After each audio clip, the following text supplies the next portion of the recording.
Thank you, everybody here for joining us today for Seattle College's 43rd Annual Community Celebration of Dr. Martin Luther King Jr.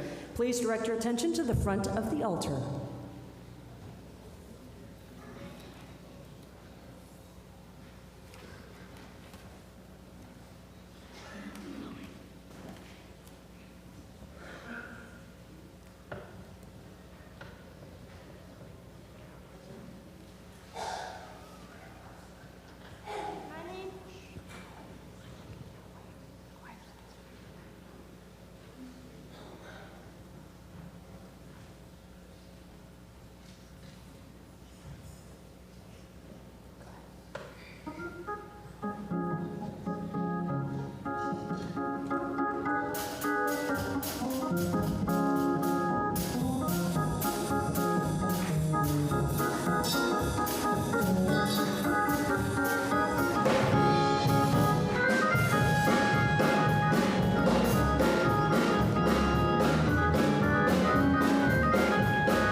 My goodness, is there still a roof on this place?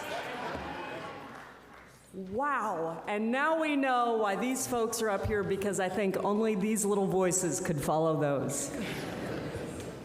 My name is Ren Wagner, and I am in 5th grade, and I go to John Stanford International School. This is my friend Anders. He is in the same grade as me, and we both go to John Stanford International School. We are going to read a poem that I wrote called Not There Yet. Martin Luther King Jr. had a dream that all men are created equal, and blacks and whites would one day be friends. But are we there yet? Are we there yet when we watch TV and hear terror and see violence? When ISIS is creating havoc all around the world? Are we there yet? When families aren't allowed to board planes because of their race? Are we there yet? When a kid is killed in the park by a police officer because he had a toy gun? Now ask yourself the same question. Are we there yet? My answer is no. Okay.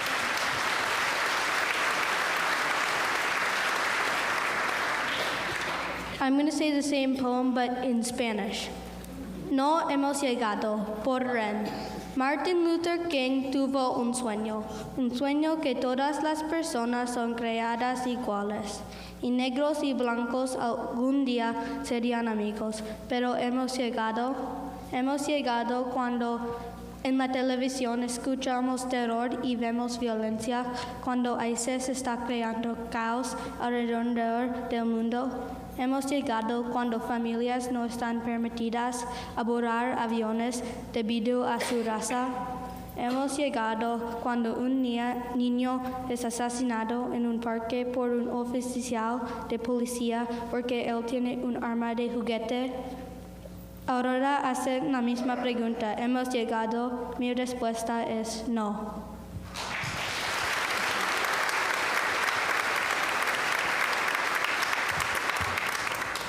Hi, my name is Castella, and I am a 5th grader at John Stanford International School. I will be reading a poem that I wrote in both Japanese and English. First, I'm going to read it in Japanese. Watashi wa soko ni ikaremasu ka? Watashi wa soko ni ikaremasu ka? Minna ga onaji ni naru sekai ni. Watashi tachi wa soko ni ikaremasu ka? Kuroi hito to shiroi hito ga onaji you ni naru sekai ni. Watashi tachi wa soko ni ikaremasu ka? Minna ga shiawase ni nareru sekai ni. Kotae wa ima no tokoro iie desu. Dore kurai kakaru no deshou? 10 nen desu ka? 100 nen desu ka? でも私たちはもっと頑張ればもっと早く世界を変えることができます。どう思いますか？あなたはそこに行かれますか？それとも私たちみんながそこに行かれますか？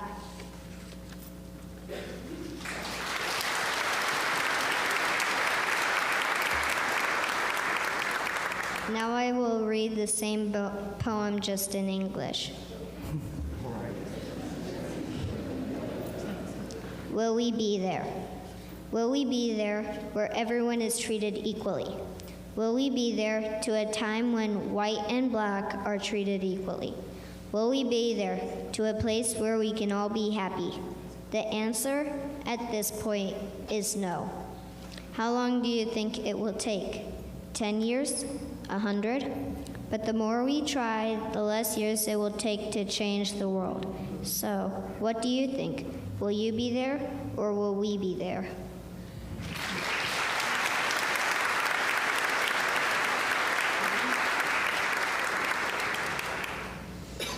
Hi, I'm Hunter, and I wrote a poem called Are You There Yet? Are you there yet? No, we are not there yet, but we have improved. Dr. King will always be with us no matter what you think. I know he is gone, but we will go on until we are through. We will never forget his words, the life and death. We will pass them on through the next generation until we have fulfilled his dream.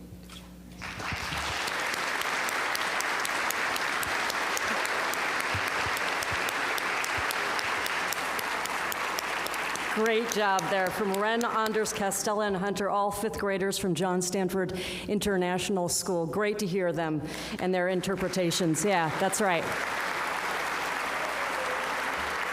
Their interpretations of "Are we there yet?" We are not, but you guys and your friends will get us there.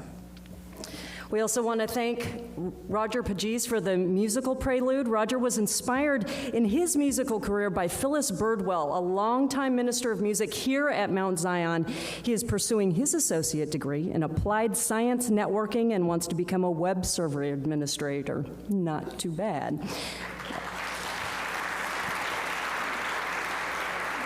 And can we also put our hands back together for Danelle Damon and Greater Works, this local group. Woo!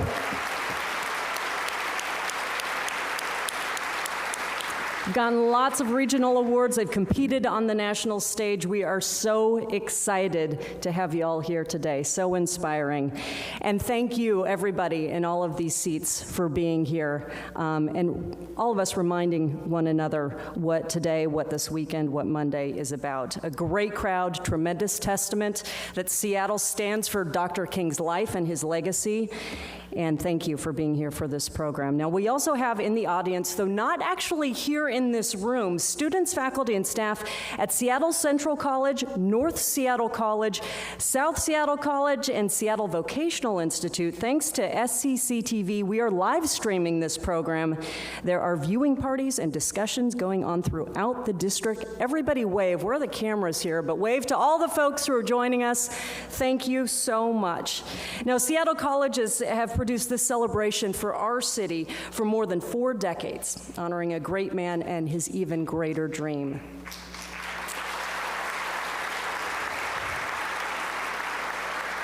In addition to that dream, one of the constants of these 4 decades has been Reverend Samuel B. McKinney. He has been here every year. Unfortunately, he cannot be here today. He's not feeling very well. But Reverend, hopefully you are watching this live stream as well. We're all thinking about you right now. And of course, a big, big, big thank you to Mount Zion Baptist Church for hosting this celebration for the last 33 years. That's right. This church has celebrated 125 years. That was last year they made that mark. Has a long history of being a community gathering place for important civic and cultural events, including a personal visit from Dr. King at the request of Reverend McKinney during the height of the civil rights movement.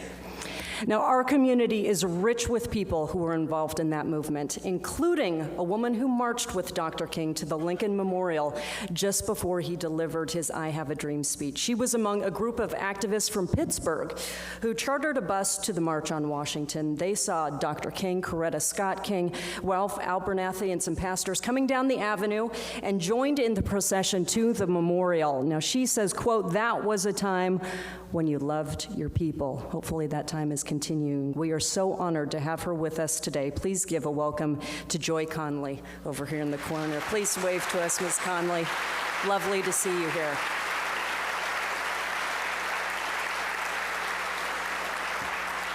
We are also joined by people who represent a variety of organizations that continue the work. So please hold your applause while I acknowledge all of them. They all deserve the applause, but there's a lot coming. We welcome representatives from the African American Chamber of Commerce of the Pacific Northwest, Executive Development Institute, Martin Luther King School Dream Foundation, Northwest African American Museum, Seattle Housing Authority, Seattle Jobs Initiative, Seattle Office for Civil Rights, Seattle Public Schools. We also have officers of Washington State Black Health Professionals Association, Workforce Development Council of Seattle-King County, and Pastor Carrie Anderson of the First AME Church. We also have with us here today King County Sheriff John Urquhart and Chief Deputy Jim Pugel, Deputy Chief Carmen Best, and Assistant Chief Robert Murner from the Seattle Police, Captain Paul McDonough from the East Precinct, and members of the Seattle Police Department command staff and public safety officers, Fire Chief Harold Scoggins, and representatives from the Seattle Fire Department.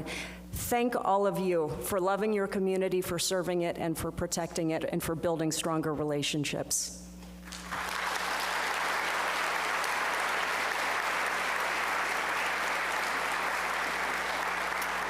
And of course, many of our messages they resound here in this Washington. We also want to reach the other Washington. So let's start that right now. I would like to introduce a member of the United States Congress. Congressman Adam Smith would like to say a few words.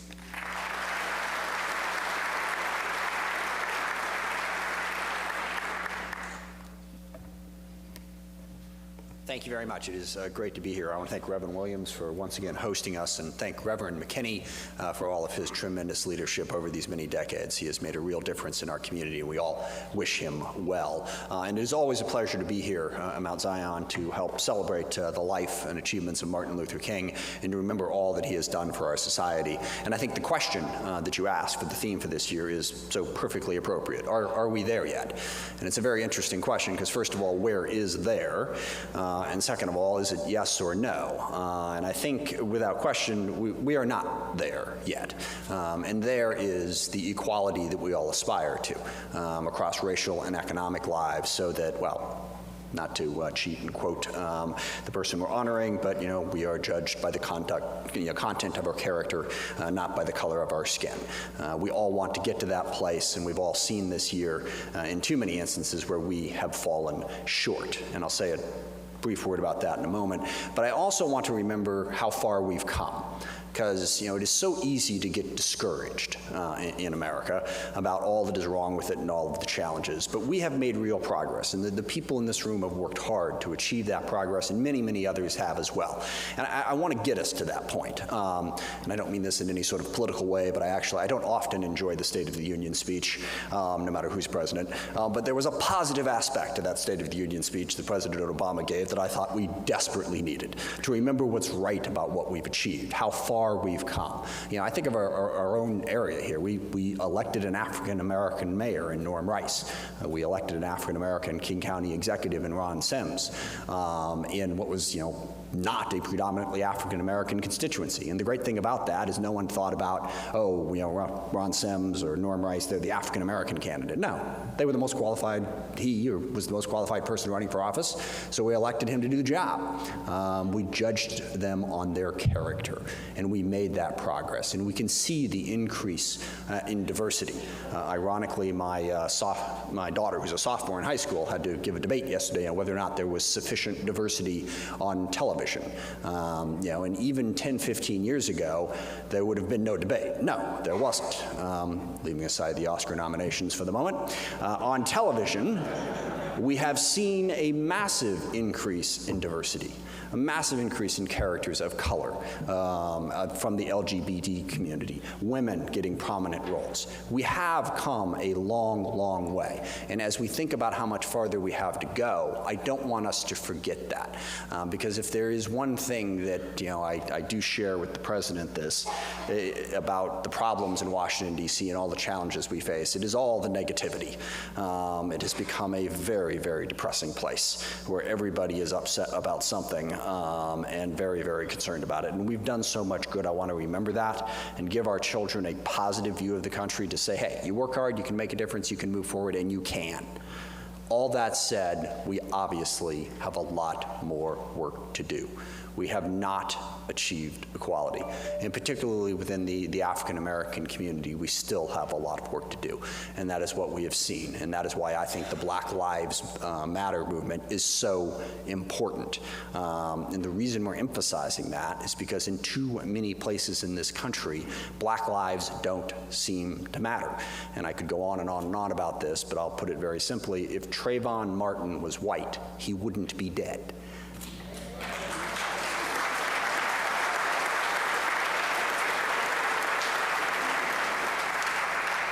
And the final thing I will say, and I mean this in a positive way, the answer to the question, are we there yet, also, I think, has to contain the reality that we will never be there.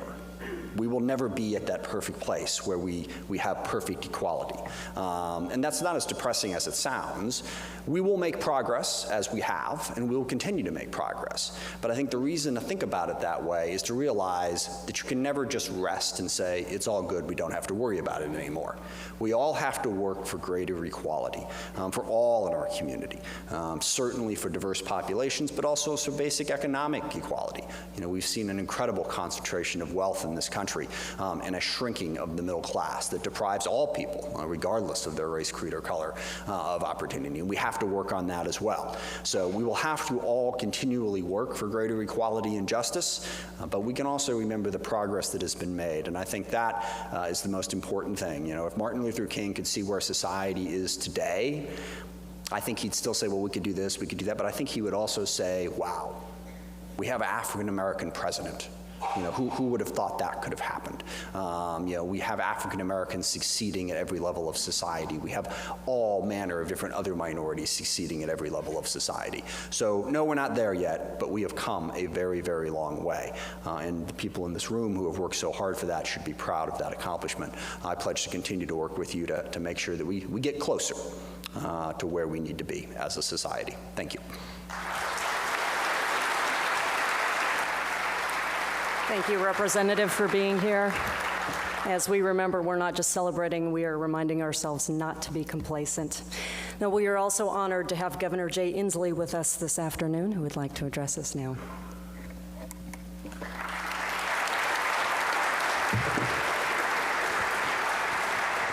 Thank you, Monique, and thank you, Reverend Williams, for this invitation.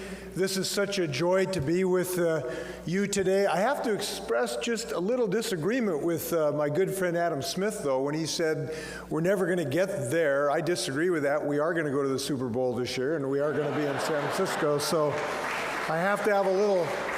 We have to have a little confidence in this. It's an honor to get to meet Joy Connolly, in your leadership as an inspiration, Ms. Connolly. It's an honor to shake your hand.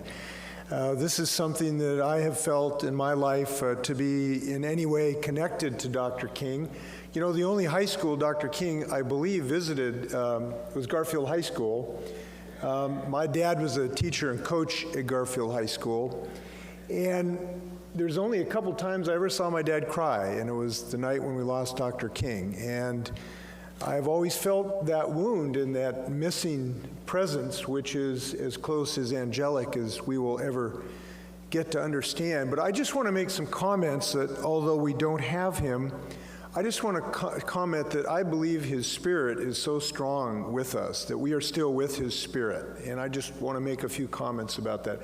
I think it's a joy to see his spirit alive at these children who are from John Stanford, another incredible leader, that their spirit, his spirit is alive in these children. And I see that at all the schools. We have so many schools named after Dr. King in America. To see that spirit alive, to me, is very, very inspiring.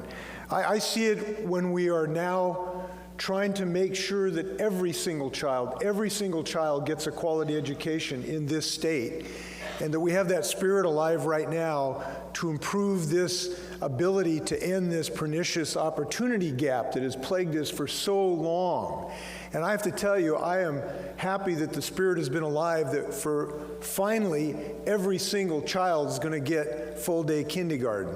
Those who need early child education are going to get it. Those who need smaller class sizes are going to get it. And our African American and non-African American students finally, for the first time, in the only place in the United States, get a cut in the tuition this year. I'm happy that spirit is alive, and we're getting things done in that regard.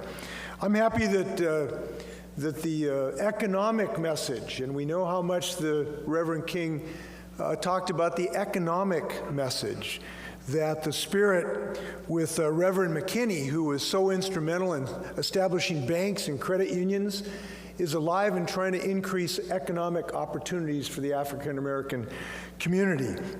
And we've been working on this because right now we have way, way too low the number of contractors in the African American community who have access to contracts with municipal and state governments. And that's why I'm happy that the Reverend Martin Luther King spirit is alive when we've started a sub-cabinet position in our administration to make sure that we get more contracts for contractors in the African American community. I think that this is long overdue. And I'll mention another place that his spirit is alive. We know that too many people aren't being able to have a living wage to keep a roof over their head and food on the table because of this rising income inequality. And I got to tell you, I'm going to be pleased to see his spirit alive when those people are going to be out knocking on doors getting signatures on this initiative to raise the minimum wage so that everyone can get a living wage this year. We're going to see that spirit alive, and I'm happy about that. So I'm just going to close by my favorite quote of all of the wonderful words and the Reverend left us. He said in his letters from the Birmingham jail, "We are caught in an inescapable network of mutuality, tied in a single garment of destiny." And I am glad that we have a state that recognizes that we are in that single garment of destiny. And I'm glad that we are here today to make sure that that spirit is alive, and it is. Thank you very much. Thank you, Governor, for those words. And now King County Executive Dow Constantine has a few words.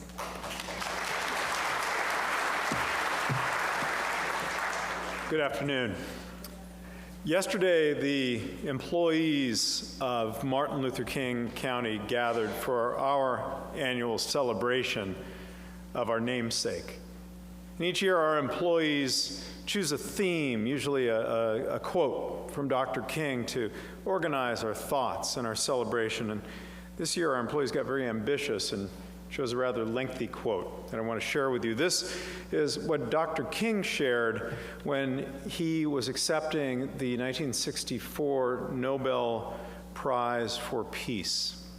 He expressed his belief, once again, that we are all intrinsically good and that we can become better people. He said, "I refuse to accept the view that mankind is so tragically bound to the starless midnight of racism and war that the bright daybreak of peace and brotherhood can never become a reality. I believe that unarmed truth and unconditional love will have the final word." President Obama reminded us of this thought in his speech just this week. He reminded us that in this tumultuous time, unarmed truth and unconditional love are required of us. We watch with alarm as racism and exclusion and increasingly shrill hate speech takes center stage in our presidential campaign. Hate speech in the public arena is not merely an expression of profound ignorance or of unfounded fear. No, it is a tool. It is a tool deployed with cold calculation to divide us one against the other by race or gender or orientation or religion for political or financial gain.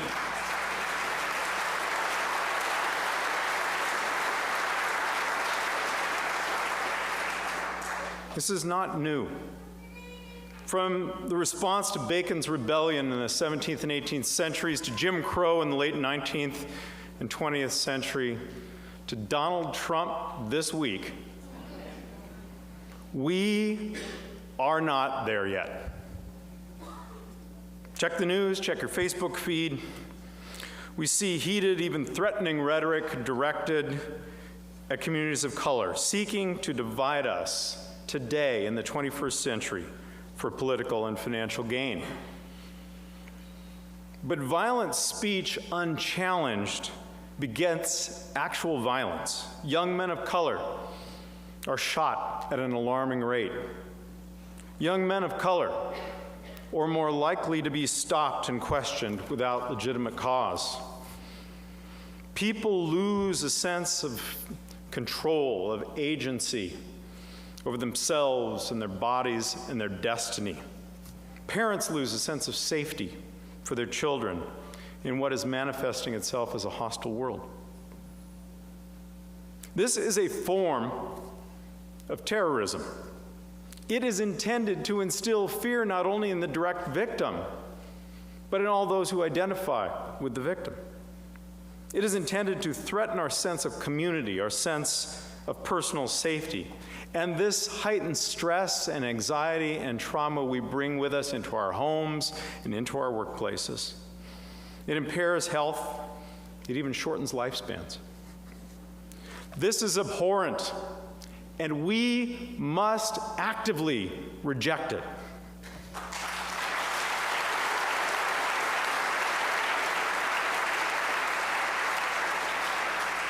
In this county, your county, that takes its name from Dr. King, we've joined together to make equity and social justice a central commitment of our work. We live our values through our Juvenile Justice Equity Steering Committee. We live our values through our Equity and Social Justice Strategic Plan, and we prepare our children for a brighter future through Birth Through 5 focused Best Starts for Kids, which you approved at the election this year, to make sure that every child gets a good start. And then we rely on our schools and our legislature to provide that education they need all the way through college and additional training so that they can compete and they can stand on their own 2 feet and they can fulfill their potential in this one life we have here on this earth. So are we there yet? No. But we are building the will and we are building the means in this region to create a different future. To do so, paraphrasing Dr. King, we must evolve for all human conflict a method which rejects revenge, aggression, and retaliation. The foundation of such a method is love. Thank you.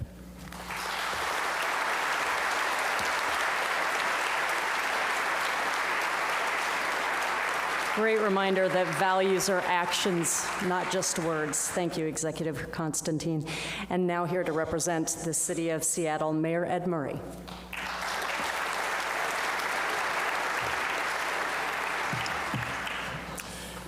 Good afternoon. It is once again an honor to be here as your mayor to speak to you for the 3rd year in a row. I wanted to share with you some thoughts that I shared yesterday with the employees of the City of Seattle as we came together to celebrate Dr. King's life among the employees who work every day to make this city a more equitable place. Over the last 2 years, I've spoken about racial inequality and about what we as a city are doing together to address our nation's greatest challenge. The celebration of Dr. King's life and legacy provides us an opportunity to take stock about the progress we have made and the progress we have failed to make. And I know as I stand here today, and I know as we are joined here in this room, that we as a city are frustrated. We're frustrated because we have not made enough progress. Not when, in the last decade, every demographic group in Seattle has seen their income raise, except for African Americans who have seen their income drop. Not when 40% of African American youth do not graduate from our Seattle public schools on time or at all. Not when African Americans in this city are 5 times more likely than Caucasians to be victims of violent crimes, or 55% are more likely to earn the minimum wage than the rest of the city, or when 1/3 of the people who are homeless on our streets are African American, far larger than their proportion to our population. And I know everyone in this room knows these statistics. They are the statistics that are fueling the cause Black Lives Matter. And let me be clear, in the city of Seattle, Black Lives Matter.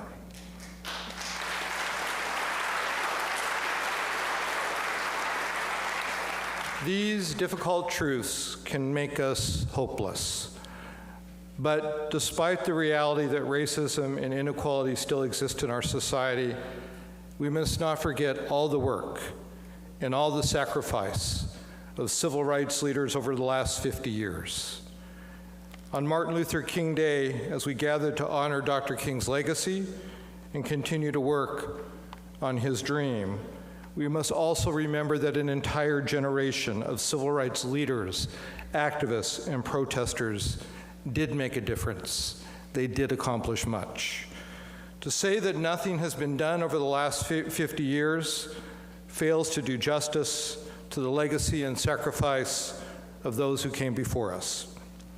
In acknowledging that we have made some progress doesn't mean that we are naive about the challenges that we face ahead of us. Dr. King's life mattered, and Dr. King's legacy mattered. It made a difference. And Dr. King knew that our progress would be slow. In a 1967 speech, just a few years after the Civil Rights Bill passed, he said, and I quote, "It is much easier to integrate a lunch counter than it is to guarantee a livable income and a good, solid job. It is much easier to guarantee the right to vote than it is to guarantee the right to live in decent sanitary housing conditions. It is much easier to integrate a public park than it is to make genuine quality education a reality. Everything that we've attempted to accomplish together as a city over the last 2 years is in response to the racial injustice and inequality that Dr. King highlighted in that very quote. And we do this one step at a time. We do it by providing one youth a job in our Youth Employment Initiative. One of those interns, by the way, was at the White House for the State of the Union speech, one of our interns. We have gone, when I took office, from 600 summer youth jobs to 1,000 during my first year to 2,000 last year, and folks, we're on our way this year to 4,000 summer youth jobs.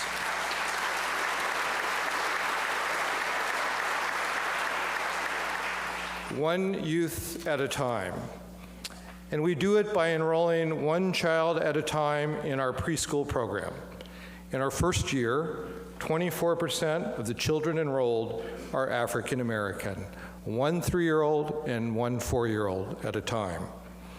We do it by building one more unit of affordable housing so a family who works in this city can afford to live in the city they work in. We've launched the most ambitious affordable housing program in the nation, one home at a time.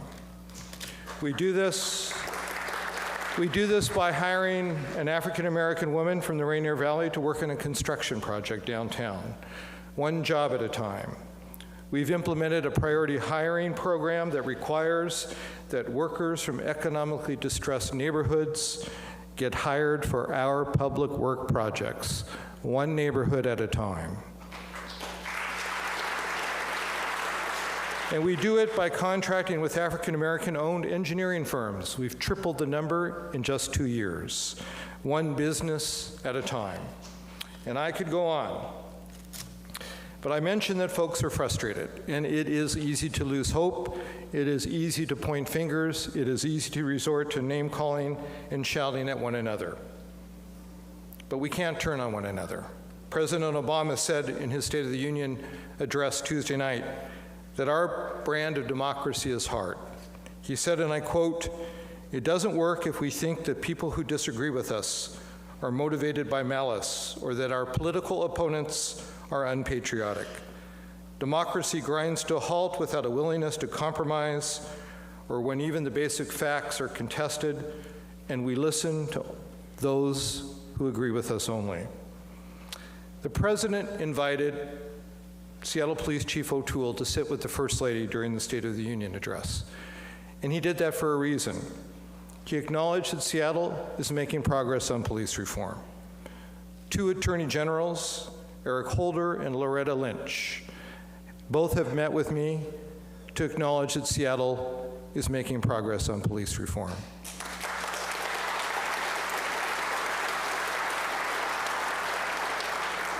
And I realize, maybe I should point out, the only 2 African-American attorney generals in the country's history. I realize that we are a long way from restoring trust fully between our police and our community. But I believe that Seattle can lead the way to heal the wounds in this nation when it comes to the police and the African American community. And I'd like to ask our Seattle police officers just to stand for a moment. I didn't tell you this was going to happen, but if you could all just stand for a minute.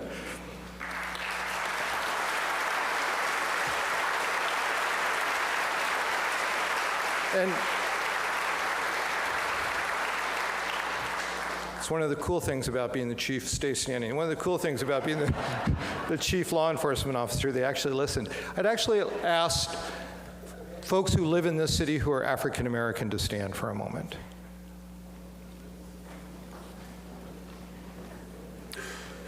I believe that you and all of you can have a conversation with each other and heal those wounds and lead this nation. And I know that you will do that. So I want to thank all of you in this audience and our officers for your willingness to engage in that conversation. Look at each other because you are the solution that this nation is hoping for. Thank you.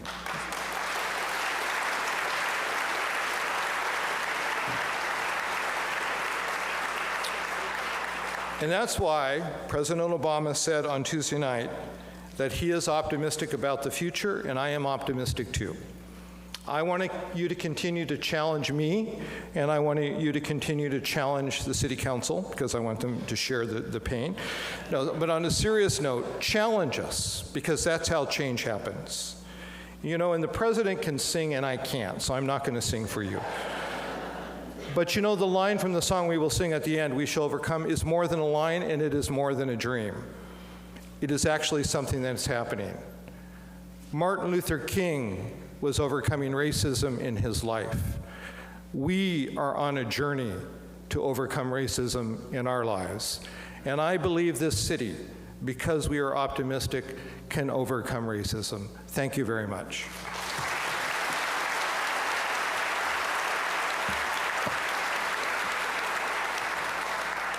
Mayor, you remind us that change really requires many levels of change within ourselves and also within government. And with that in mind, we want to thank Jeannie Cole-Wells, a King County Council member, also members of the Seattle City Council who are here, including Lorena Gonzalez, Deborah Juarez, Mike O'Brien, Bruce Harrell, Lisa Herbold, and also representatives from Congressman Jim McDermott's office. This kind of change, of course, requires action from all of us, and it happens within ourselves. We begin with our heart and our spirit. And so maybe that's a perfect segue right now to introduce Reverend Ren Williams, a senior pastor at Mount Zion Baptist Church. That's all right. As I mentioned earlier, this building has hosted the program for 33 proud years. And Reverend, I want to thank you so much for the words that you're going to give us, and let's give him a warm welcome, also for your commitment to this celebration.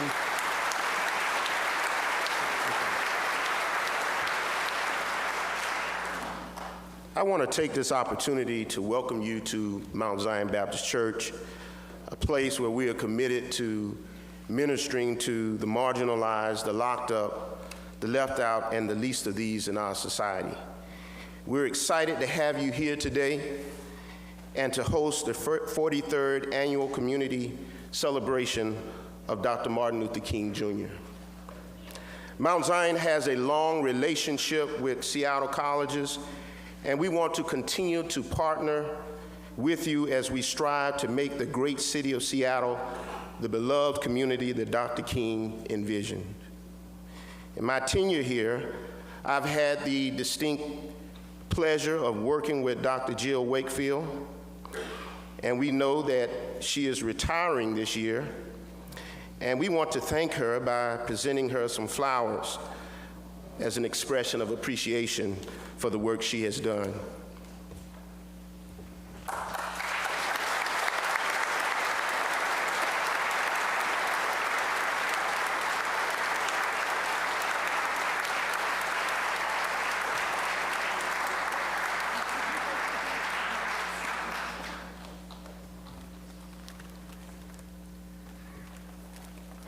As we celebrate the birthday of Dr. Martin Luther King Jr., may his spirit and his words continue to remind us that the arc of the moral universe is long, but it bends toward justice. As long as we are human, we all play a role in doing the work of justice. And let me say this, and if by chance you don't have a church home, as of today, please consider yourself to be an honorary member. Our worship services are at 7:30 and 10:45 a.m. May the Lord God bless you and keep you.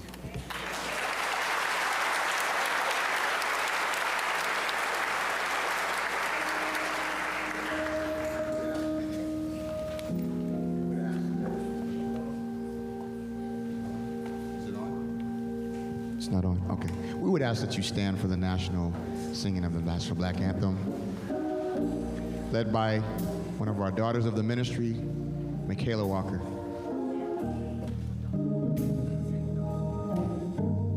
Lift every voice and sing till earth and heaven ring, ring with the harmonies of liberty. Let our rejoicing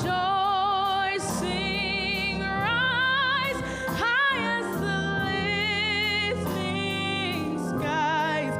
Let it resound loud as the roaring sea. Lift every voice and sing till earth and heaven ring, ring with the harmonies of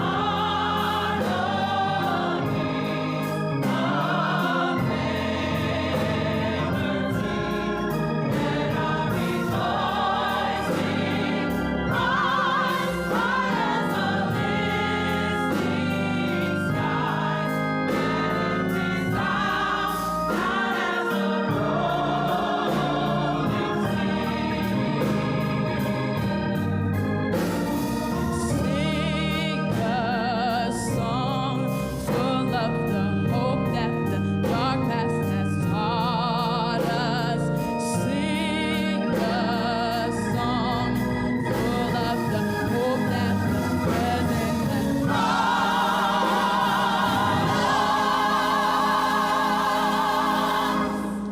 Facing the rising sun of our new kingdom, let us march on till victory is won. Let us march on till victory is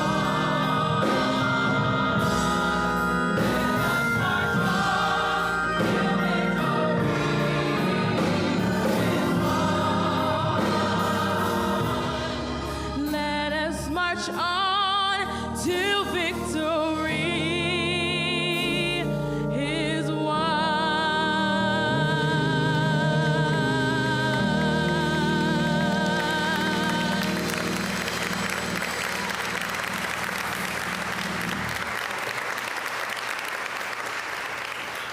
I think we all feel a little closer to God after that. Thank you so much. Thank you. And as Reverend Williams just reminded us, this arc bends towards justice, kind of like flowers bend towards sunlight. So let's talk about the woman over there who has the flowers with us today. Seattle Central College opened its doors back in 1966, 1 year after the Voting Rights Act was signed into law by President Johnson. And the same year, Dr. King led the 220-mile March Against Fear from Memphis to Jackson, Mississippi. For many people, some here now, right this moment, that march seems like it happened just yesterday. The State Community College Act was passed in 1967, and by 1970, Central was joined by North Seattle and South Seattle community colleges, and all three opened their doors to students as a district. Now, 20 years later, Seattle Vocational Institute opened, and over the years, nearly 2 million people have been educated and trained at the colleges. That's right. That is where people go to change their lives.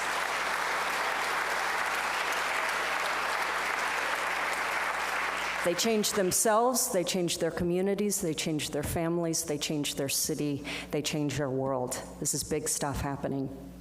And it is my pleasure to introduce the Chancellor of Seattle Colleges, Jill Wakefield.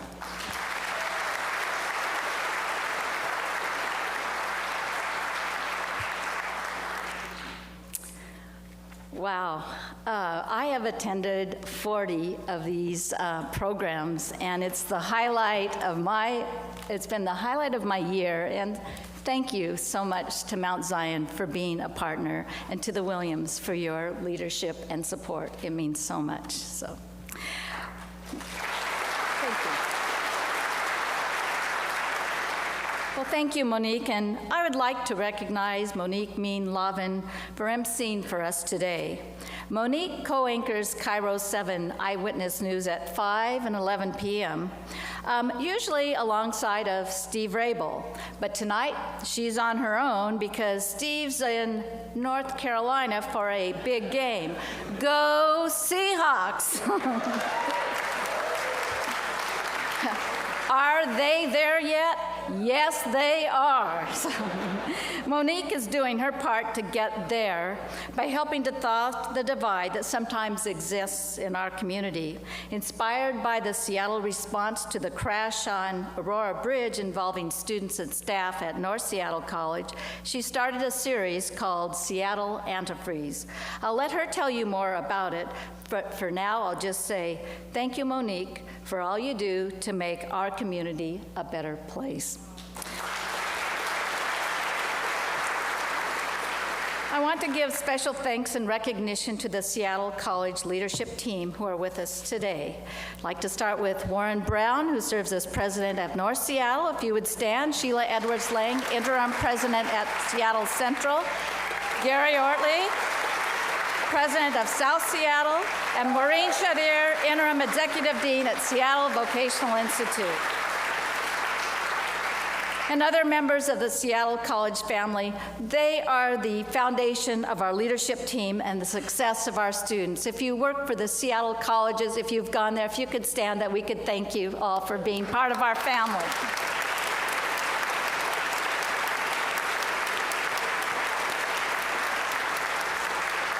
I also want to acknowledge Dr. Charles Mitchell, my predecessor as chancellor, my mentor, and for many years president of Seattle Central College, my hero, and Nancy's here, and Tom Malone, the dean of the Community College Trustees, who's been with us for at least 20 years. Thank you, Tom. And now it's my pleasure to introduce the trustees for the Seattle colleges. They're represented today by our newest trustee, Louise Chernin, and our immediate past chair, Carmen Gayton. They represent you on the board. They hold us to high standards. You can count on them. I'm very fortunate to work for both of them. Thank you for being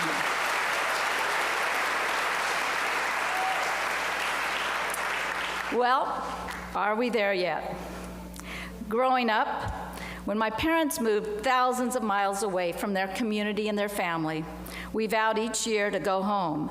This annual event involved throwing 4 very whiny little girls into a station wagon and driving across several states as fast as we could because there were 4 whiny little girls in the station wagon. The drive was long, without air conditioning, heat, and seatbelts. The closer we got to our destination, the more we asked, are we there yet? Are we there now? How much longer? Are we there now? And the intensity and the urgency of the questions increased as we began seeing signs and landmarks that showed us that we were almost there, because there meant cousins and love and adventures and homemade cinnamon rolls. Well, as I complete my 40th and final year working at the Seattle colleges, yes, I got that through, I feel the same commitment to diversity, equity, and inclusion as I did my first year where I served as receptionist for the Veterans Office at South Seattle College. However, I've seen the intensity and the urgency of "Are we there yet?" increase.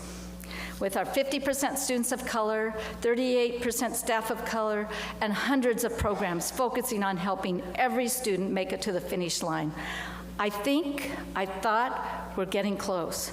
But last month, the tragic death of Hamza Warsameh, one of our students, brought to light very real concerns among our community of Black and Muslim students who are worried about their safety and their ability to get an education.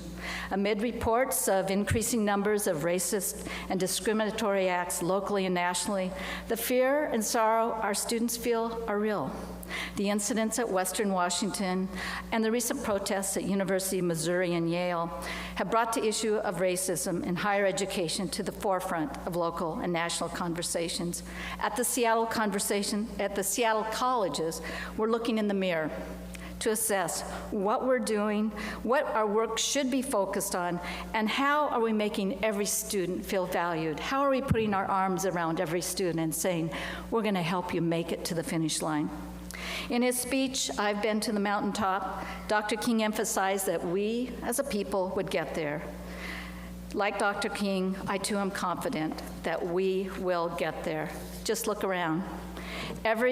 Each and every person here is committed to Dr. King's vision, from citizens to elected officials, elementary school students, business and community leaders.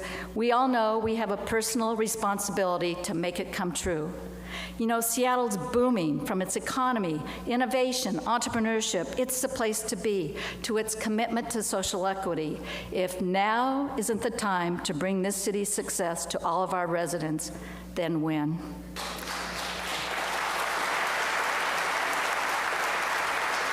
But first, I'd like to share a little bit what there looks like from my perspective.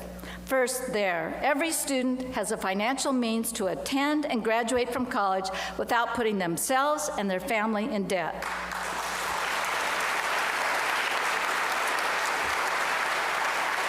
We're not just advocating for America's college promise, which would provide 2 years of college for free.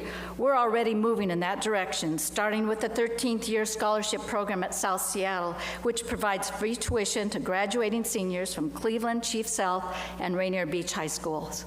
Our Seattle Central and North Seattle are developing similar programs, and we're raising funds to provide the same promise to all Seattle public school graduates.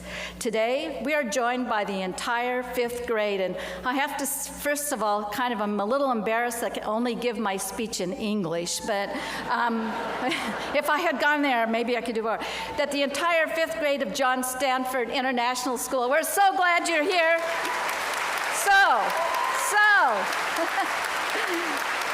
Tell your family that we're graduating from high school. When you graduate from college, you're going to be able to go, and they won't have to mortgage the house for you to go. We're going to make it possible.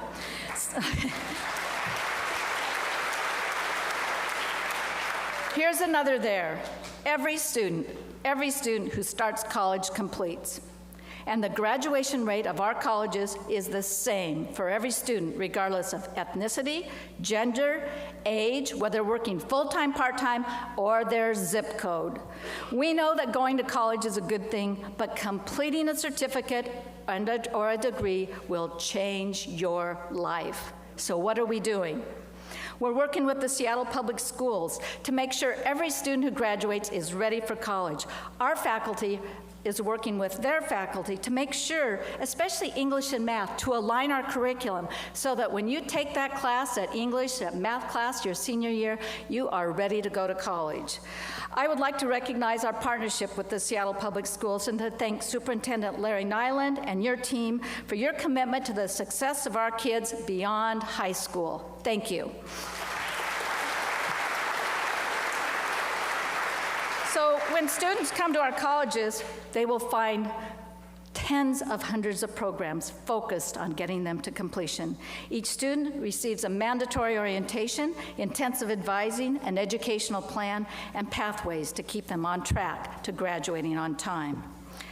So here's my third there, where every graduate is successful at our four-year universities and careers that offer family wage jobs. Thank you to President Kelsey for initiating a partnership between the Seattle colleges and the University of Washington to ensure that the process is seamless and that our graduates continue to be successful. We provide the most transfer students of any institution to the University of Washington in this state and the most students of color. This partnership is good for our students, our colleges, our universities, our business, and our city. Thank you to the UW. Partnering with local business is key to our students' success. For example, our Harbor Island Training Center, located at Vigor Industrial on down south, where students directly applied Harbor Island, where they learn. By the way, after a 6-month program at the training center, most graduates are immediately getting hired for jobs that pay at least $22 an hour. Well, so our latest collaboration, I'm so glad it deserves, only works with a lot of thanks. It opened 2 weeks ago. It's the Health Education Center at Pacific Tower. Thanks to Governor Inslee and the Washington State Legislature, thanks to Mayor Murray and the City of Seattle, thanks to King County Executive Constantine and King County Congressman McDermott, and if Congressman Smith was still here, we could tell him there's still more he can do. We have expanded opportunities for all of our residents with a special focus of students of color to pursue well-paying jobs in healthcare. Think about the nursing assistant. Assistant will now have a clear pathway to a job and a career as a nurse. And just one benefit, students will gain real-world experience as they work in healthcare clinics that serve low-income residents. Please come see us at the Pacific Tower. It's the old Amazon building. It's an amazing facility.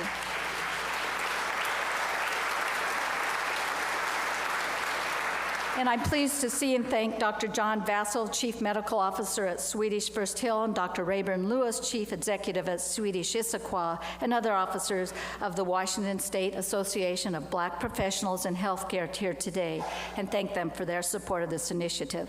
Send us your CNAs, and we'll prepare more nurses. And the next there, where the success of this city is within reach of every person who is born and raised here, as well as our new residents. Through a partnership with J.P. Morgan Chase, the Seattle Housing Authority, and Workforce Development Council and Seattle Jobs Initiative, we started Opportunity Week, a 40-hour intensive program that gives clients of the Seattle Housing Authority access to resource and training that lead to positions of income growth. Last week, our most recent cohort started at Seattle Vocational Institute in the pre-apprenticeship construction training. Those jobs will be great jobs in construction. Thank you, Andrew Lofton, Executive Director of Seattle, I see you there, and your team for making this happen. And we've teamed with the City of Seattle, thank you, Mayor Murray, in Ready to Work, a program that gives eligible immigrants and refugees the opportunity to improve English proficiency, become computer literate, gain critical job skills, and learn workplace basics, all key to growth and prosperity. And soon together, we'll open the College for Working Adults to help low-income adults who are working get the access to training to pursue well-paying jobs. We'll meet students where they are and design programs that balance their work and family responsibilities. And finally, I know I've done this again before, but I'd like to thank Mount Zion and Reverend and Mrs. Williams for your partnership, not only on this program, but as we work together to create opportunities for all of our community members. Thank you. Well, if you notice a theme, of course it's collaboration, it's partnerships, whether it's with each of you, government, foundations, businesses, churches. Working together, we will get there. Well, we have programs to achieve equity in Seattle, so in one sense, we've made a lot of progress, but we need your help. So we have one assignment to make Dr. King's vision a reality. We hope you will tell your family, your friends, your neighbors, your children, your children's children, your children's friends, the people at your work about opportunities to change their lives through higher education, to pursue their dreams, and to make Seattle's success their success. Downstairs, you'll find our outreach staff with information about our college and offerings. Take up inquiry cards, give them to your family, your friends, your employees, those who work at your doctor's office. Encourage them to enroll and to change their lives. If you get those students to us, we promise we will put our arms around them, we will get them to and through education. They will leave with the knowledge and experience that will allow them to improve their future and that of their families. We will get there. Thank you.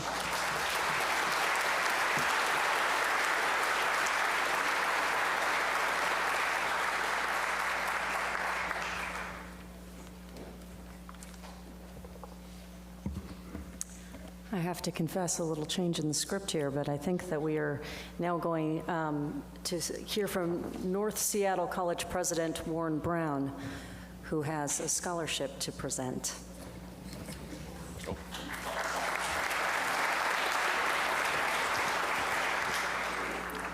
As the president of North Seattle College, it's a great honor, but also a great responsibility to find a student and award them the prestigious Dr. Reverend Samuel McKinney Scholarship. But this year, I'm deeply moved to share with you the story of our 2016 scholarship recipient, Aja Ruff.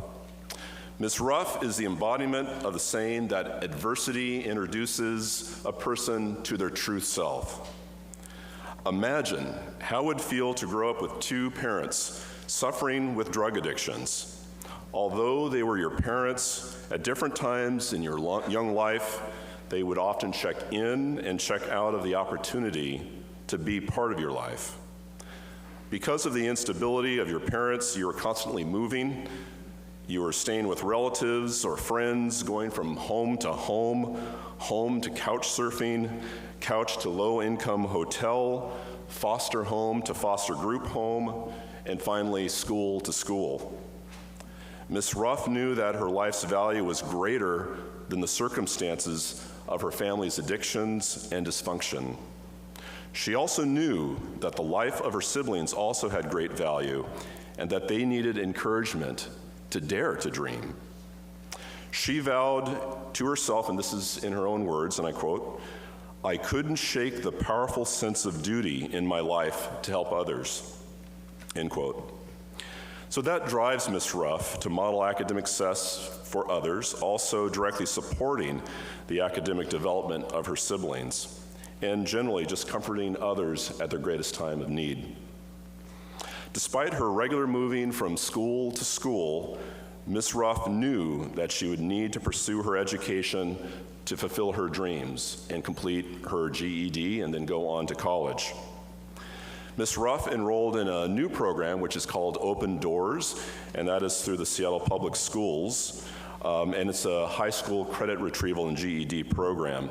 And I'm also very proud of the connection that the Seattle Public Schools have had with the Seattle colleges in working together to create those pathways for students as they receive their GED and then move into college. Ms. Ruff completed her GED degree last year, and she left a very positive impression with Seattle Public Schools staff in their interagency academy.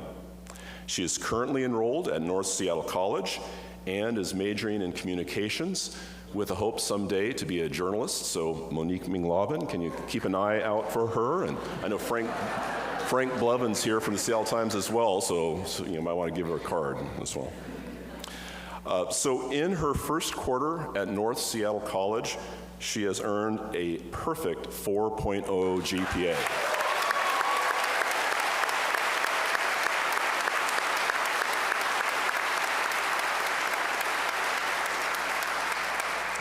So I'm convinced that Ms. Ruff will continue to have a bright future, continue her academic success, continue to be socially minded, and also continue her self-reflection and become a soon graduate of North Seattle College. And her story reminds us all that it truly doesn't matter how you start in life or the circumstances that hit you in your life, but what matters is what you do with your opportunities and how you finish life. So please join me in congratulating Aja Ruff.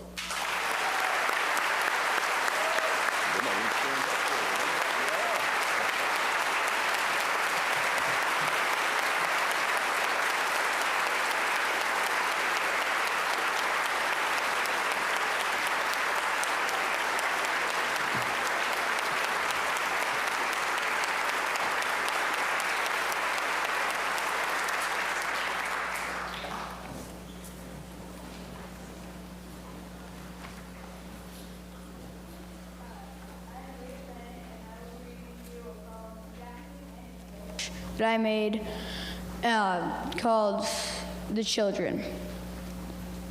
First in Japanese. 子供たち、彼らはやってきました。彼らはマーチをしました。彼らは歌いました。彼らは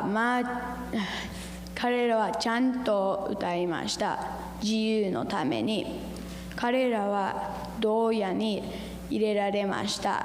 彼らは水をかけられました。彼らはまれました。彼らは傷つけられました。でも彼らは自由をもらいました。Now in English. The children. They came, they marched, they sang, they chanted for freedom. They got jailed, they got hosed, they got bitten, they got harassed, yet they got freedom.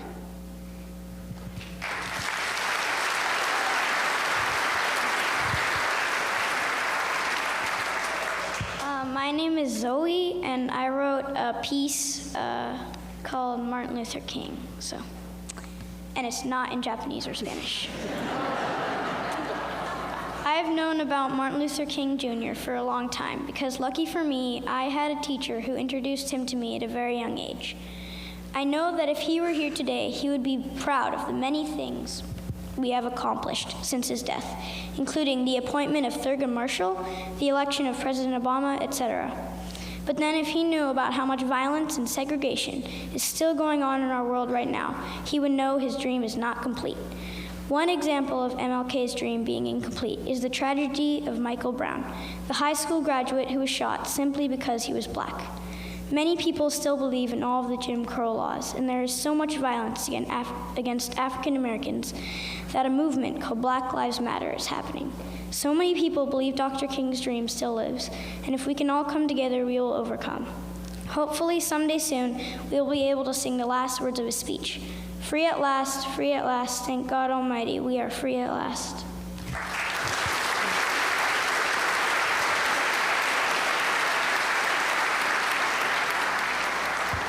Hi, my name's Imogen Ostrom, and I will be reading a poem called Freedom that I wrote in Spanish and English. Well, first I'll read it in Spanish, just so you know. Libertad. La libertad parece como un hermoso arco iris atravesando de las nubes después de una tormenta. Sabe como un helado derritizándose en su boca en un caluroso día de verano. Se siente como una mañana con neblina acariciando tu cuerpo. Suena como campanas de iglesia después que una feliz pareja se ha casado. Y huele como rosas floreciendo sobre el sendero al paraíso. ¿Hemos llegado al paraíso? No aún, pero ciertamente estamos sobre ese sendero buscando una forma de llegar allí. ¿Qué es lo que tú estás haciendo para llegar allí? Freedom. Freedom looks like a breathtaking rainbow bursting through the clouds after a thunderstorm. It tastes like ice cream melting in your mouth on a sweltering summer day. It feels like a morning mist caressing your body. It sounds like church bells after some happy couple has gotten married. And it smells like blooming roses on the pathway to paradise. Are we at that paradise? Not yet, but we are certainly on that pathway looking for a way to get there. What are you going to do to get there?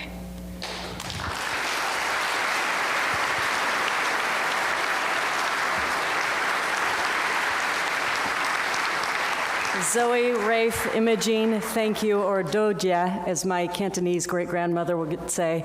That's all I got, though. You guys put me to shame.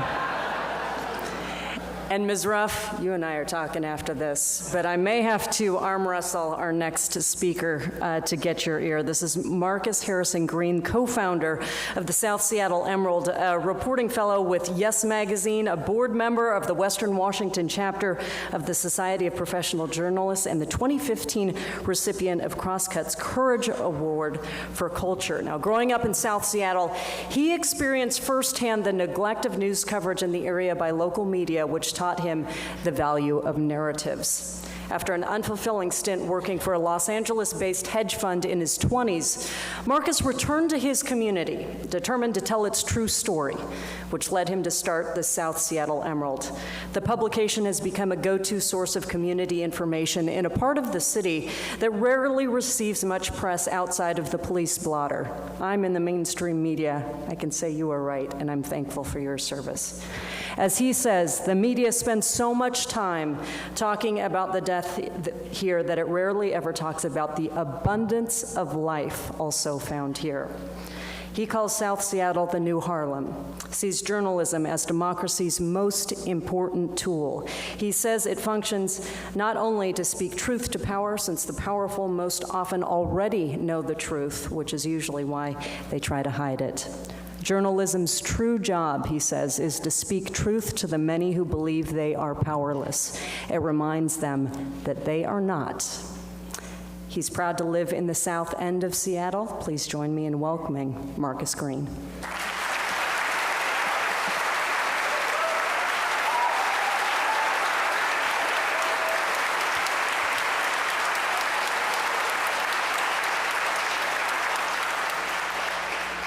God, I have to have Monique do my intro all the time.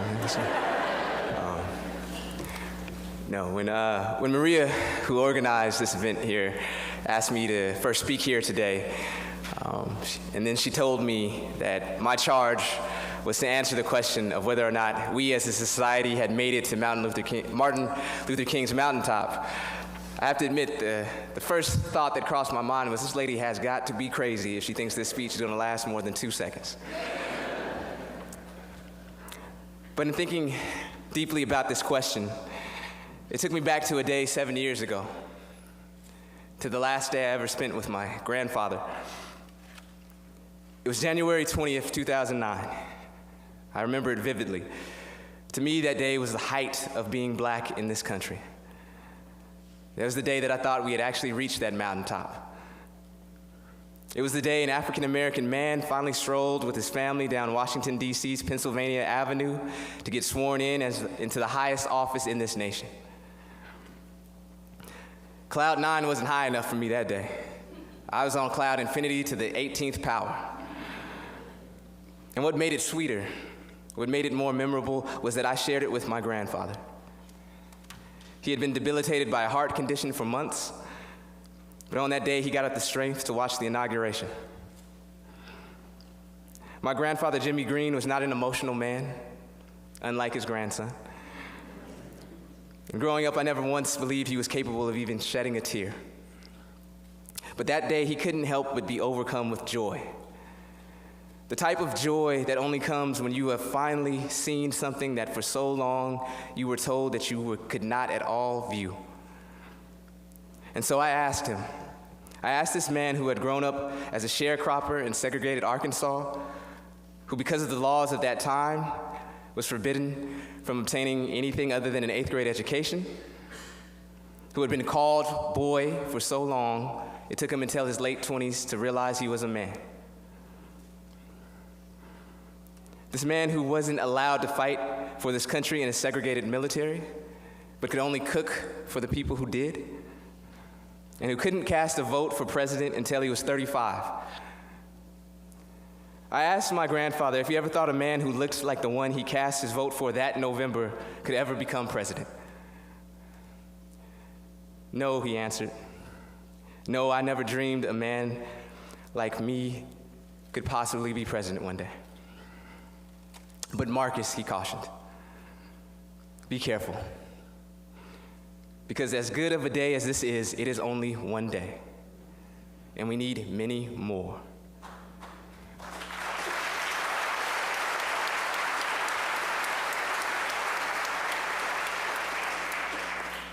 And that's the last thing he ever told me. Because later that night, he fell into a coma and he passed away.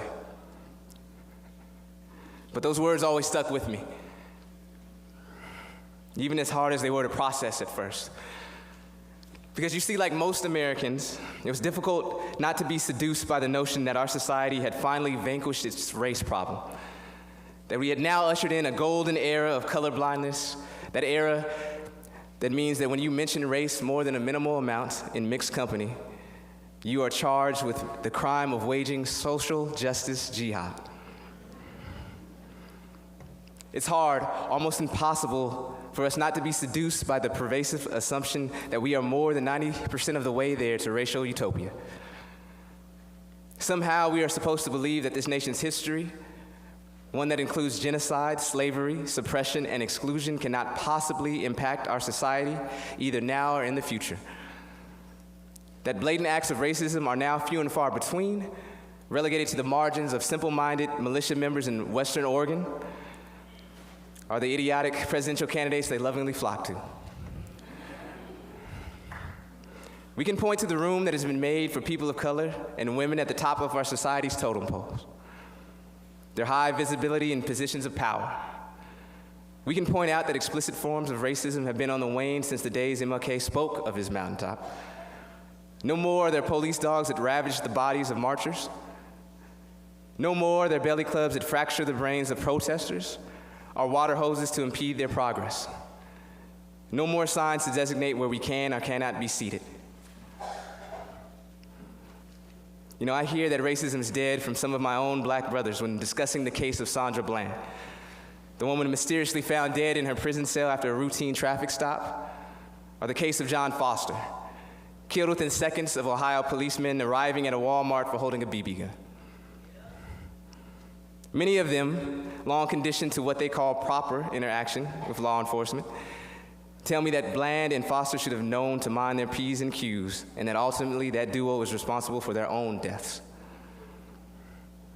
I hear tales of racism's demise so often from my white liberal brothers and sisters who spout that the true culprit is a crisis of culture, a lack of personal responsibility, and a chronic condition of moral malaise.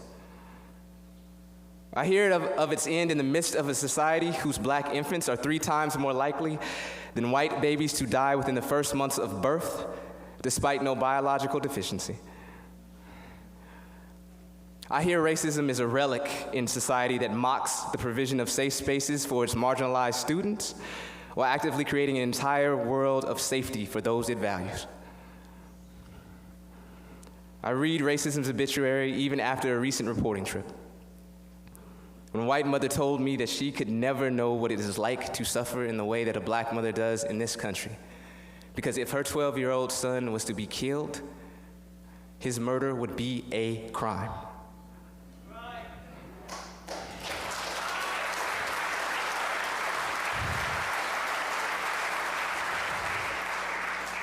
No, racism is not dead. It is like that Greek hydra, the beast that regenerates in a new form just as you've begun to celebrate its defeat.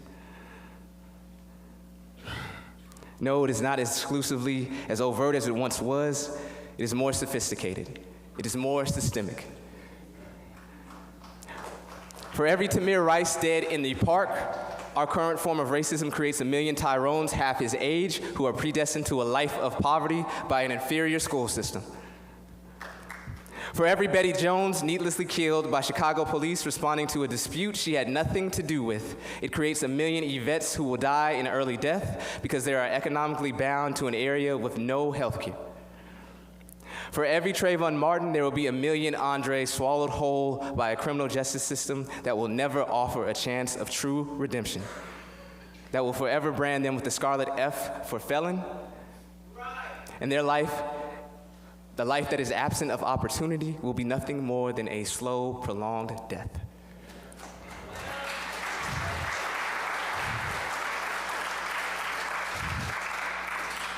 As racism was once housed prominently in the hearts of unrepentant bigots, it stubbornly finds shelter in the institutions of our society and that society's systems. The gears of these systems continue to be greased with black bodies and function regardless of the good intentions of the man and women pulling the lever.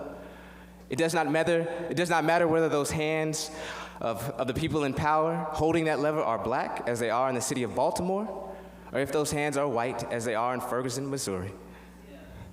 Nor does it matter if they are brown or beige or metallic marble.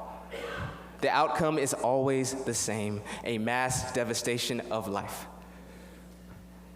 So are we there yet? To ask that question in this society is to answer that question.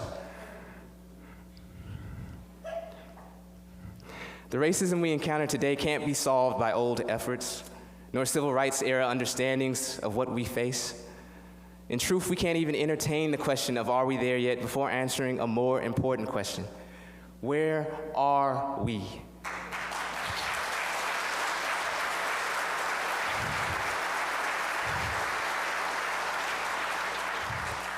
That question is a lot tougher because we occupy different planes of existence in this country. And so we must be honest about our social location in this society.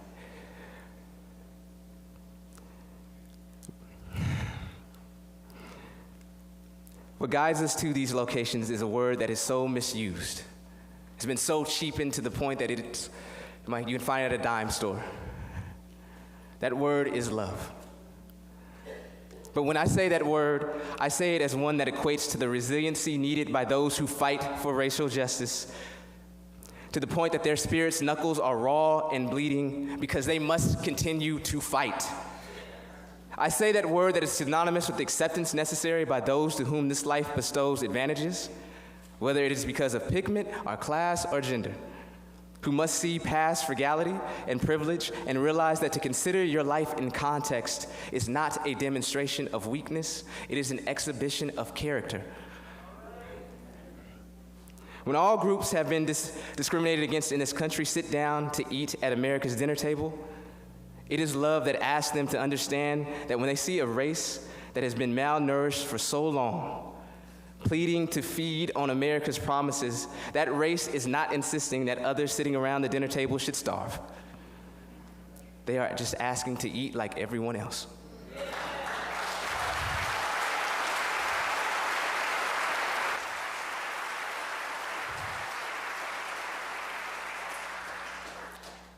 I say love in a way that translates to faith. Faith required by all of us. Faith in that which so often goes unseen in our human brethren. Their capacity to grow. Their capacity to change. That word and the deeds it inspires is the only way I know to change this world. This world that we live in by choice.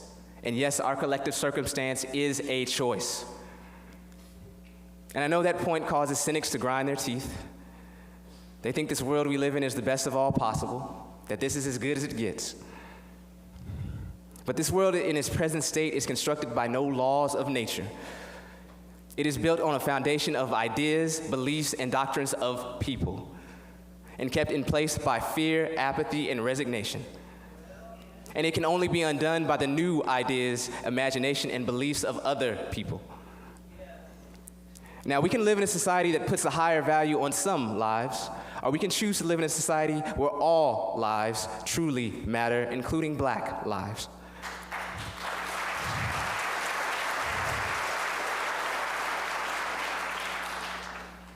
We can live in a world as we are born into, or we can live in a world as it can be, but we cannot live in both.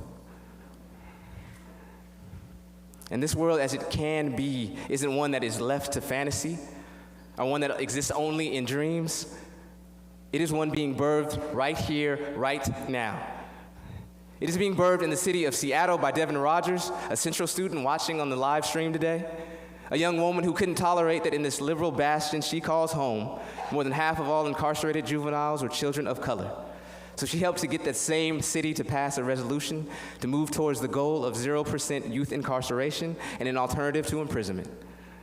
It is birthed right here in this county, named after Martin Luther King Jr. by Bridget Hempstead, who couldn't sit back any longer and abide the continuous health disparities found in unincorporated King County Skyway. Because of her effort, its mostly poor Black and white population will soon have access to health services long neglected there. It is birthed here in the state of Washington by Dominic Davis, who was sick and tired of burying Black, brown, red, and poor white youth and is working to install violence prevention and racial training in every school district in this state. Respectively, they are a student, a semi-retired mother of 3, and a part-time football coach. These people hold no elected office, and they more than likely will never have a national holiday in their honor. They are people who possess nothing more than empathy, courage, and resolve. They are people who embody Dr. King's legacy, a man who in all his reverence and all his glory, though a king, was still just a man. A man who was as flawed and as human as we are as men and women and people today. And I say that not to injure his legacy, but to truly do it justice. Because that legacy tells me that sainthood is not a requirement for progress.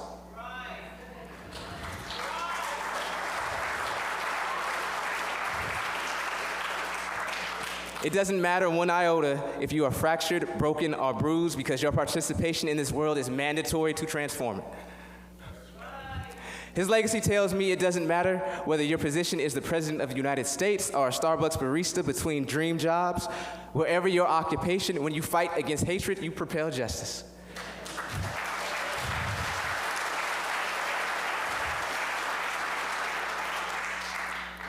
His legacy tells me that no matter how dark our days, there will be light.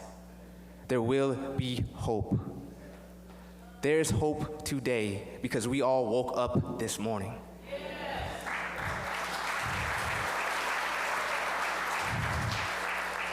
You woke up this morning with courage, conviction, and empathy at your disposal.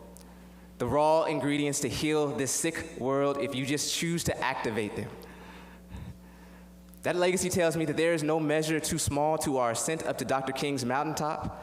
So in a climb that no one person, no one generation will complete alone, his legacy tells me it doesn't matter whether the actions you take to combat the racial madness in this world are measured in centimeters, inches, or feet, because our society has no insignificant steps upward.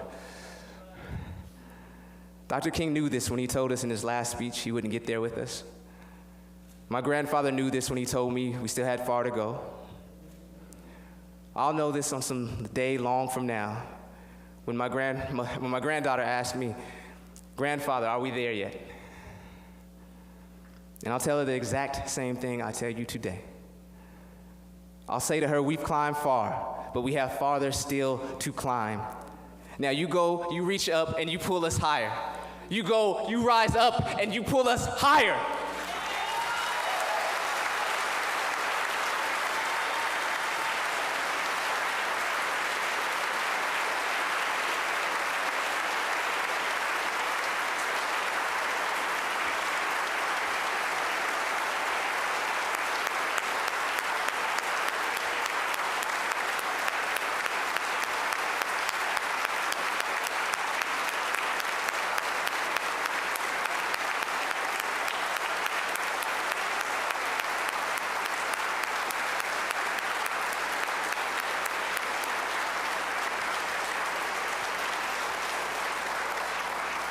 I can tell you there's still a lot of unanswered questions right now, but one thing I know for sure, there's a grandpa upstairs who's very proud at this moment.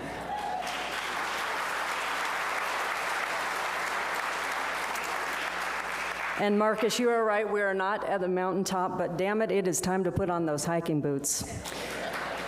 What are you gonna do? Now, inside your program, there's an insert with ideas of little steps to take that will make a big difference. We invite you to join us downstairs, actually right now, for a reception to continue this conversation. Also, enjoy some refreshments. And you can stop by the Northwest African American Museum on Martin Luther King Day this Monday for an all-day open house. You can also watch this program on SCC TV, Channel 28 in Seattle, and simulcast on scctv.net at 7 p.m. That's this Sunday, and also Monday, and every Sunday in February. We also invite you to join us downstairs for that reception. And now let's continue the tradition of closing this celebration with song. Join Danelle Damon and Greater Works, and We Shall Overcome.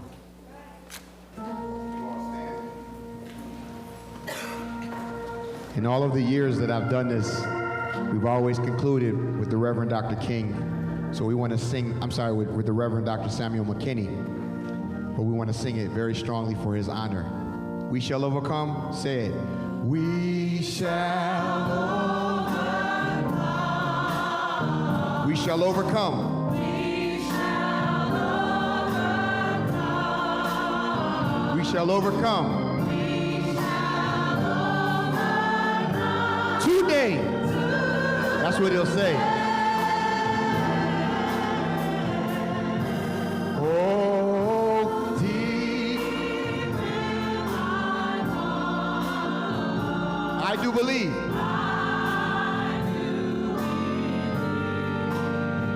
We shall overcome.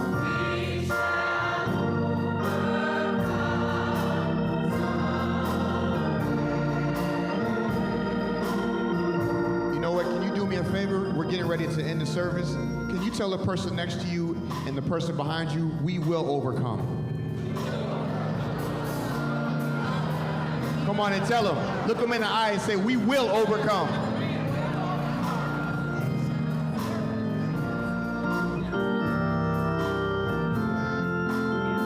All together. Deep in my heart. Oh. Join someone's hand right now. I do believe. We shall overcome today.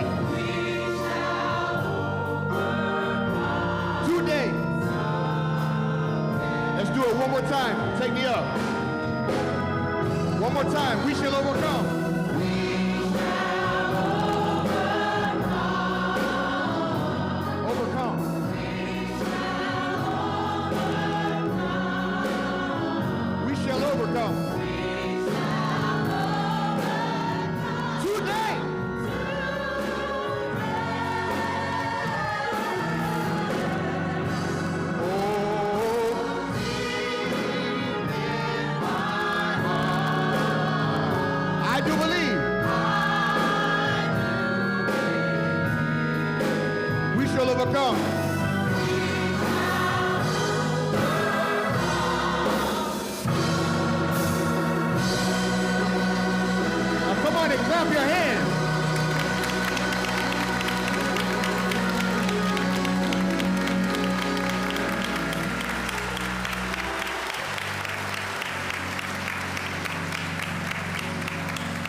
I do believe that this is the last song that we're going to sing for the day, and it's going to conclude. The message simply says, you are important to me, and I need you to survive.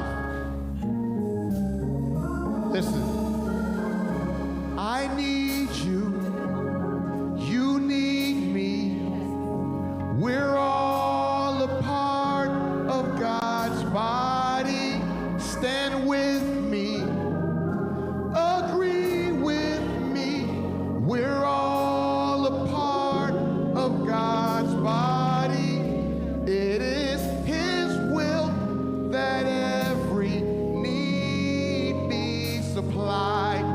You are important to me. I need you to survive.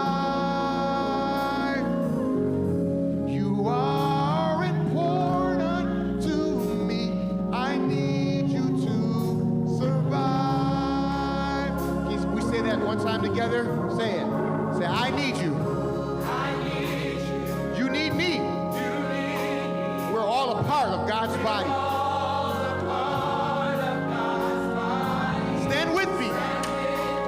Agree with me. We're all a part of God's body. It is His will that every need be supplied. That means your need. That means your need. You're important to me. And I need you to survive.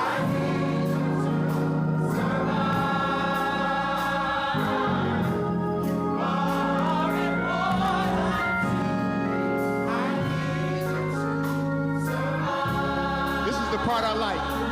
I want you to take this home with you. Listen. I'll pray for you. You pray for me. I love you. I need you to survive. I won't harm you with words from my mouth, because I love you. I need you to survive. Sing it. I'll pray for you. You pray for me. I love you. Survive. I won't harm you with words from my mouth.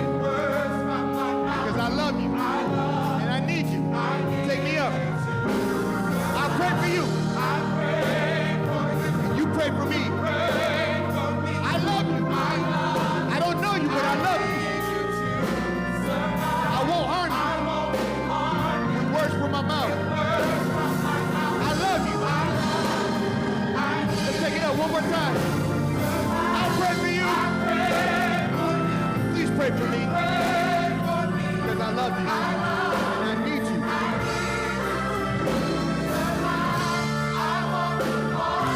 With words.